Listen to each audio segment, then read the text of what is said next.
रहल छी SK music गाँव के प्रस्तुति।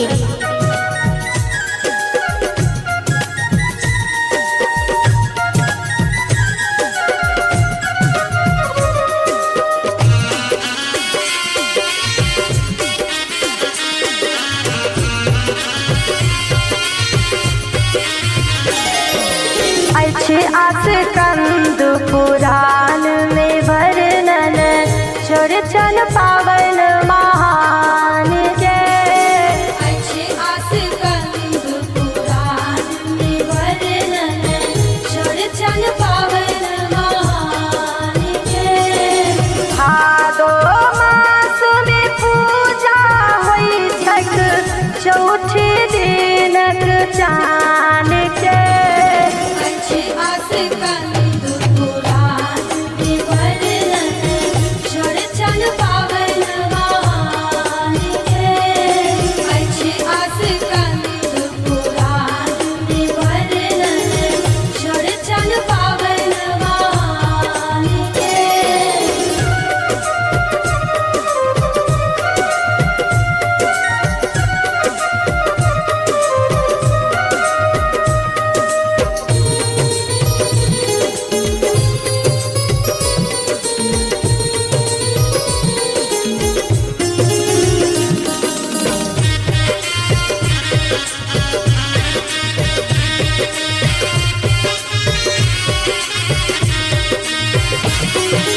माटी के विशुद्ध पात्र में दही होइ छै तैयारिया।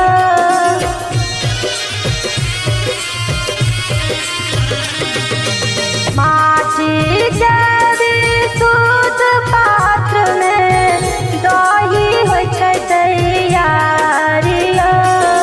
खीर पूरी मिष्ठान हाथ में चंद्र देवक इंतजार यो। संतानक संकट के हरण हेतु पूर्ण करे अनुष्ठान के।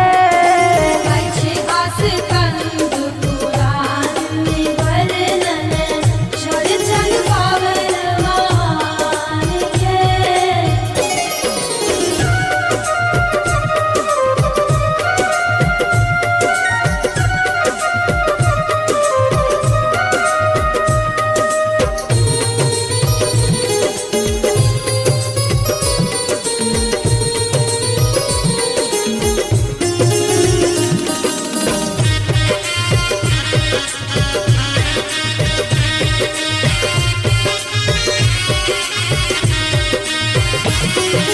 मिथ्या कलंक सजे संतप्त अछि करई व्रत ओ नर नारी।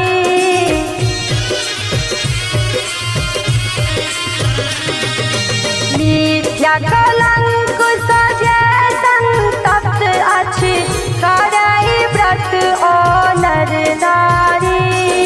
मुक्ति लोक लचना होयत व्रत के लेल ई हितकारी। युग युग सानी महल जट छै संजय ही विधान के। अच्छे आस कंद पुराण में वर्णन चौरचन पावन महान जय। अच्छे आस कंद पुराण में वर्णन चौरचन पावन महान जय। अच्छे आस कंद पुराण में वर्णन चौरचन पावन महान जय।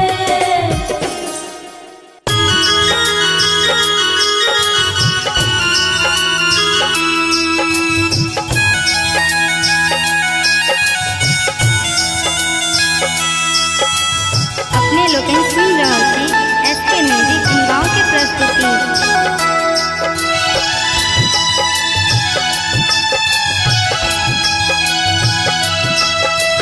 साउस कहै छथ सुनू हे कनिया बात लगा का ध्यान है। साउस कहै छथ सुनू हे कनिया बात लगा का ध्यान है।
पूर्वक आह्वान है।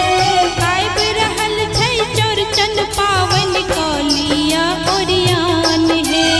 आइब रहल छै चौरचन पावन कलिया ओरियान है। साउस कहै छथि सुनू हे कनिया